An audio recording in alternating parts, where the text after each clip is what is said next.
Hello student, आज हम BSc part second के पेपर सेकंड टैक्सोनॉमी प्रारंभ करेंगे।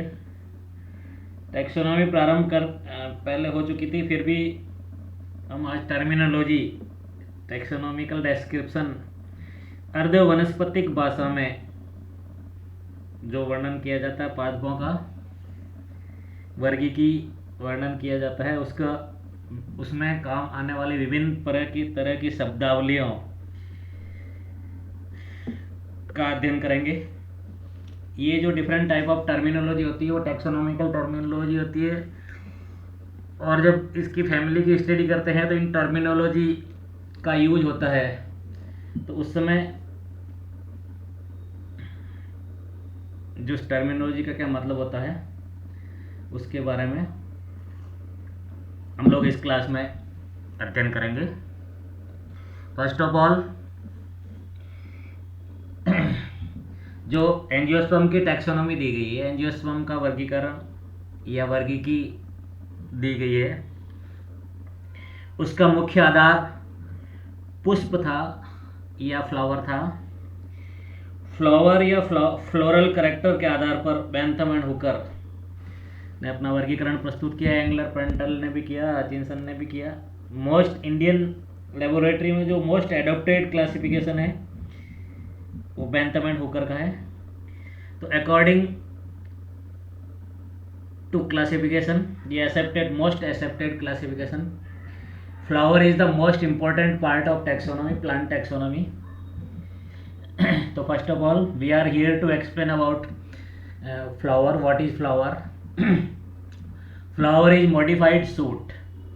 In the terminology, in the definition way of terminology, define way of terminology, what is flower? Flower is modified shoot, means पुष्प एक रूपांतरित प्ररोह है। प्ररोह suit, suit कहते हैं। सूट मीन्स एपिकल पार्ट, शीर्षस्थ भाग, किसी भी पादप के शीर्ष पर, शीर्ष के सबसे ऊपरी भाग जो स्थित रहता है उसको विभाजनशील मेरिस्टेमेटिक टिश्यू या मेरिस्टेमेटिक रीजन या डिवाइडिंग टिश्यूज कहा जाता है। उसी मेरिस्टेमेटिक जोन का जो सबसे शीर्षस्थ पार्ट, एपिकल पार्ट होता है, वो रूपांतरित होकर के, मॉडिफाइड होकर के पुष्प में परिवर्तित हो जाता है। तो पुष्प की डेफिनेशन ये हुई, फ्लावर इज मॉडिफाइड पार्ट, रूपांतरित प्ररोह। प्ररोह मीन्स शीर्षस्थ शाखा को प्ररोह कहेंगे, सूट भी कहते हैं इंग्लिश में इसको। इसके बाद में फ्लावर के लिए बात करते हैं। इसकी एक और डेफिनेशन है, flower is defined as highly modified shoot means sexually reproduction in plant. जो पुष्प में लैंगिक जनन का आधार होता है, लैंगिक जनन का मीन होता है, उसको, उस सूट को पुष्प कहा जाता है। या पुष्प का, पादप का ऐसा शीर्षस्थ भाग जो रूपांतरित होकर के लैंगिक जनन को संपादित करता है, उसको पुष्प कहा जाता है। वैसे on the basis of modification या मॉडिफाइड सूट, फ्लावर को तीन पार्ट में डिफ्रेंशिएटेड या डिवाइड किया जा सकता है। First of all pedicel, pedicel means व्रंत, है ना। पुष्प सव्रंत है या अव्रंत है, मीन्स ऐसे पुष्प जिसमें स्टॉक या व्रंत लगा रहता है, जिनमें व्रंत होता है, मीन्स पुष्प का वह निचला, सबसे नीचे वाला पार्ट जो एक डंडी के रूप में मदर एक्सिस, मदर प्लांट से कनेक्टेड रहता है। कुछ पुष्प अव्रंत भी होते हैं, नॉन पेडिसिलेटेड भी होते हैं, पेडिसिलेटेड भी होते हैं, सव्रंत पुष्प भी होते हैं। तो ऐसे पुष्प जिसमें व्रंत लगा हुआ रहता है उनको सव्रंत पुष्प कहेंगे। ऐसे पुष्प जिसमें अव्रंत लगा रहता है, मीन किसी तरह का स्टॉक या व्रंत उसके बीच में नहीं होता है, सीधा पुष्प पुष्पासन से, मात्र पादप से जुड़ा रहता है, उसको अव्रंत पुष्प कहते हैं। तो फ्लावर के तीन पार्ट होंगे, व्रंत, थैलेमस और फ्लोरल व्हर्ल पुष्प चक्र, है ना। पेडेसल के बाद में थैलेमस होता है। थैलेमस वह भाग होता है जिस पे पुष्प विराजमान रहता है, मीन पुष्प के सारे अंग उस पे लगे रहते हैं। अब पुष्प या फ्लावर की बात करते हैं। फ्लावर में 2 चक्र होते हैं, आवश्यक चक्र और सहायक चक्र, नेसेसरी साइकिल और एसेसरी साइकिल। तो पुष्प में कौन कौन से 2 चक्र होते हैं? Necessary cycle and accessory cycle. सहायक चक्र और मुख्य चक्र। सहायक चक्र में बाह्य दल और दल आएंगे, और नेसेसरी साइकिल में, नेसेसरी चक्र में एंडोसियम एंड गाइनोसियम इसमें आएंगे। इन सब के विन्यास की स्टडी, फ्लोरल एस्टिवेशन की स्टडी ही टैक्सोनॉमी में आती है। तो पीडेसिल कहते हैं, पीडेसिल के बेस पे 2 टर्मिनोलॉजी यहाँ पे यूज होगी, अवृंत और सवृंत, पीडेसिलेटेड और नॉन पीडेसिलेट। या इसकी तरह से अगर पीडेसिलेटेड है तो परमानेंट है, तो सेसाइल और नॉन सेसाइल भी इसमें यूज होता है, ठीक है ना।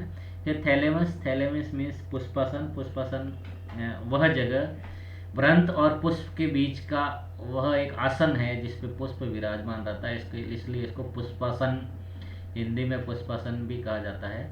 इसी से बाह्यदल कैलिक्स निकलते हैं, या इस पे कैलिक्स डायरेक्ट लगे रहते हैं। कैलिक्स के बाद में कोरोला पुष्प का वह रंगीन भाग होता है। बाह्यदल या कैलिक्स उसको बोलते हैं जो फ्लावर का सबसे बाहर से स्टार्ट होने वाला पार्ट होता है, और ऑलमोस्ट सभी पादपों में ग्रीन कलर में होता है। सिर्फ एक लेलिएसी फैमिली की हम बात करेंगे, लेलिएसी के बारे में डिटेल हम बाद में पढ़ाएंगे। उसमें परिदल होता है, पेरियंथ होता है। पेरियंथ का मीनिंग ये होता है कि बाह्य दल का कलर भी दल के कलर जैसा हो जाता है। उसमें सामान्य परिस्थितियों में बाह्य दल ग्रीन कलर का होता है, हरे रंग का होता है, और दल वो भाग होता है जो पुष्प का कलरफुल पार्ट होता है, फ्लावर का कलरफुल रंगीन भाग होता है, जिसको दल कहते हैं। ओके, उसके बाद ये दोनों होंगे सहायक चक्र, मीन्स फ्लावर का एसेसरी सर्किल कहलाता है। तो पुष्पासन पर सबसे पहले बाह्य दल लगे रहते हैं, ग्रीन कलर के होते हैं। बाह्य दलों की संख्या, उनके कुल और क्लासिफिकेशन अलग अलग टैक्सोनॉमी के अकॉर्डिंग अलग अलग होती है। सामान्यतः अगर टेट्रामेरस फ्लावर है, एक टर्म होगी टेट्रामेरस फ्लावर, त्रेताई पुष्प।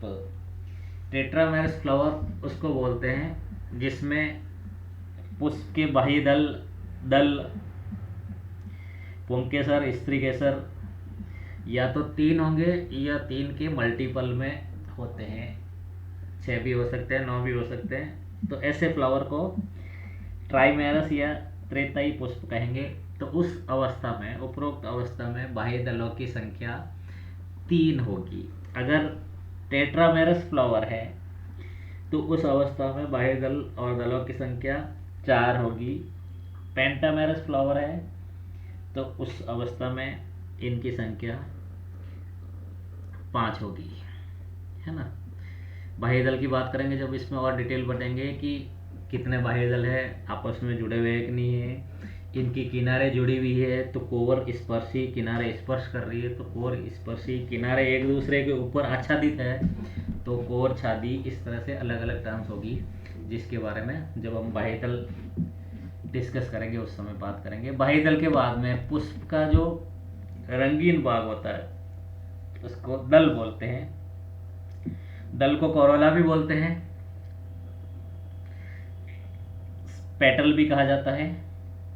बाह्य दल को कैलिक्स कहा जाता है और सेपल भी कहा जाता है। ये तीनों इन्हीं के नाम हैं, अलग अलग टर्मिनोलॉजी पे ये यूज होंगे। जब हम बाह्य दल या दल के लिए डिटेल पढ़ेंगे तो इन सारे तीनों टर्म का के लिए डिटेल एक्सप्लेनेशन करेंगे।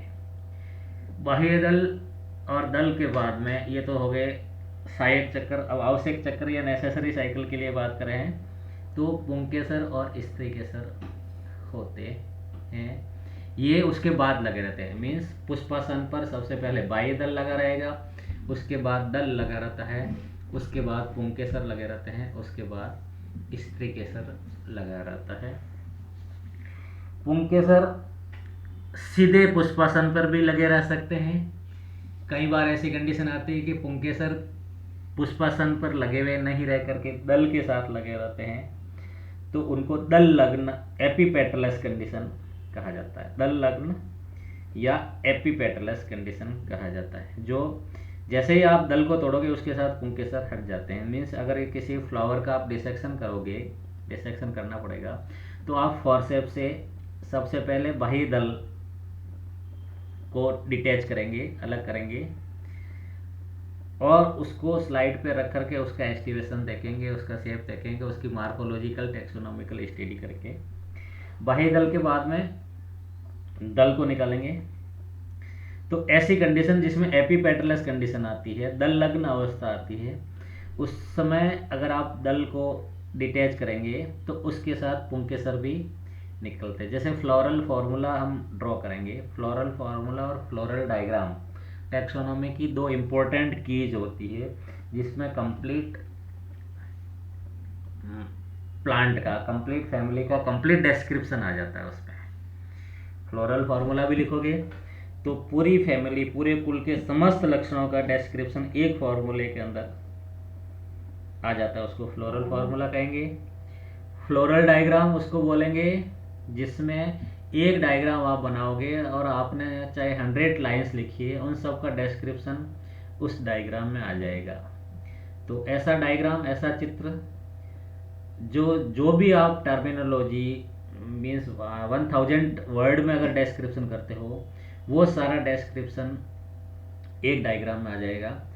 डायग्रामेटिक रिप्रेजेंटेशन, इन सब को आइकॉन्स बोलते हैं टैक्सोनॉमिकल लैंग्वेज में। जैसे आप फ्लोरल फार्मूला लिखते हो तो फ्लोरल फार्मूला में लिखोगे EBR BR, है ना, और इसी तरह से डायोसिस, एक्टिनोमॉर्फिक, जाइगोमॉर्फिक, ये सब एक फॉर्मूले के फॉर्म में, एक सिंबल के फॉर्म में आपको लिखना होता है। इसको टैक्सोनॉमिकल टर्मिनोलॉजी की वे में या टर्मिनोलॉजी की लैंग्वेज में आइकॉन्स कहा जाता है। आइकॉन्स मीन्स सिंबॉलिक रिप्रेजेंटेशन, संकेतात्मक, इसका वर्णन करना। तो फ्लोरल डायग्राम और फ्लोरल फार्मूला दोनों टैक्सोनॉमिकल टर्मिनोलॉजी के वे में आइकॉन्स कहलाते हैं। आइकॉन्स मीन्स सिंबॉलिक रिप्रेजेंटेशन होता है। तो दल लग्न की बात कर रहे थे अपन, एपिपेटलस कंडीशन की बात कर रहे थे। तो एपिपेटलस कंडीशन में अगर दल लग्न अवस्था है तो फ्लोरल फार्मूला में के और ए को आपस में कनेक्ट करना पड़ेगा, लाइन के द्वारा ऊपर मार्क करना पड़ेगा, जिससे ये कंडीशन हो जाएगी दोनों आपस में दल लग्न कंडीशन है। क्लियर। उसके बाद में नेसेसरी साइकिल में चलते हैं अपन। नेसेसरी साइकिल में एंडोसियम और गाइनोसियम होते हैं। एंडोसियम की संख्या भी according to flower either it can be trimerous, tetramerous, pentamerous या सो ऑन, उसके अकॉर्डिंग हो सकती है। जैसे मालवेसी की बात करें तो उसमें इन्फिनाइट ऑफ एंडोसियम प्रेजेंट होता है और आपस में मिलकर के एक पॉलन ट्यूब का निर्माण करते हैं। एंड्रोसियल मोनो एडल्पस कंडीशन का फॉर्मेशन करेंगे। एक संघी पुंकेसरी नाल का निर्माण करते हैं। ट्यूब शेप में पुंकेसर आपस में फ्यूज होकर के, पुंकेसर का इंटरनोड आपस में फ्यूज होकर के एक ट्यूब का फॉर्मेशन करते हैं, जिसको पुंकेसरी नाल कहते हैं। और ये पुंकेसरी नाल लाक्षणिक लक्षण होता है मालवेसी कुल का। असंख्य पुंकेसर होते हैं जिनकी आपस में इंटरनोड फ्यूज हो जाती है और पुंकेसरी नाल का कंडीशन स्थिति या पुंकेसरी नाल का निर्माण करते हैं। ठीक है।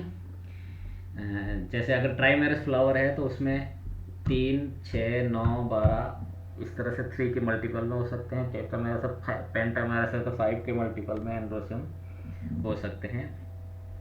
एंड्रोसियम में बीच में स्टेमन्स होते हैं और ऊपर पॉलन लोब्स होते हैं। पॉलन लोब्स का अगर हम सेक्शन कटिंग करें तो उसमें 4 लोब होते हैं, 4 में 4 पॉलन चैम्बर का फॉर्मेशन होता है, चारों में इन्फिनाइट ऑफ पॉलन्स का फॉर्मेशन होता है। असंख्य पुंकेसर से परागकणों का, पुंकेसर से असंख्य परागकणों का निर्माण इनमें होता है। ये परागकण अलग अलग माध्यम से फर्टिलाइजेशन होता है, किसी में एयर के थ्रू होता है, तो जब इसका डेहिसेंस होता है तो वायु में ये परागकण बिखर जाते हैं और हवा के द्वारा या डिफरेंट एजेंसीज के द्वारा इसका फर्टिलाइजेशन होता है। क्लियर। उसके बाद में स्त्री केसर या गाइनोसियम की बात करते हैं। तो ट्राइमेरस अगर फ्लावर है तो 3 होगा। गाइनोसियम से पहले अपन एक बात करते हैं, अंडप जिसको कार्पल बोलते हैं, मीन्स सिंगल अंडप की क्या संरचना होगी। सिंगल अंडप इस तरह से होगी, ऊपर स्टाइल, नीचे स्टिग्मा और उसके आगे ओव्यूल। 3 पार्ट होते हैं, स्टाइल, स्टिग्मा और ओव्यूल, ओवम या अंडा इसमें लाता है। तो ये इसको अंडप या सिंगल कार्पल या स्त्री केसर कहलाते हैं। अगर ट्राइमेरस फ्लावर है तो ये 3 होगी, 3 होने पे भी ट्राइमेरस कहलाएगी। और 3 होने के बाद में फर्दर स्थिति इस तरह से बनेगी कि आपस में फ्यूज है, अलग अलग है तो 3 कार्पल बनेंगे। आप लोग जैसे लिलिएसी का किसी का सेक्शन कटिंग करोगे, फ्रूट का भी सेक्शन कटिंग करोगे तो उसमें 3 सेप्टा, ये 3 अलग अलग पार्ट दिखते हैं। It means there is trimerous, है ना। सिन कार्पल आपस में फ्यूज है तो जुड़ी हुई रहती है और फ्री रहती है तो युक्त अंडपी या संयुक्त अंडपी, इनको अलग अलग फॉर्म में कहा जाता है। तो आज ये फ्लावर से रिलेटेड जनरल इंट्रोडक्शन था। कल पीडेसिलेट किसको कहते हैं, जिसमें स्टॉक रहते हैं, थैलेमस, और इन सब के बारे में हम डिटेल बात करेंगे। Okay, today all about today. Thanks to all.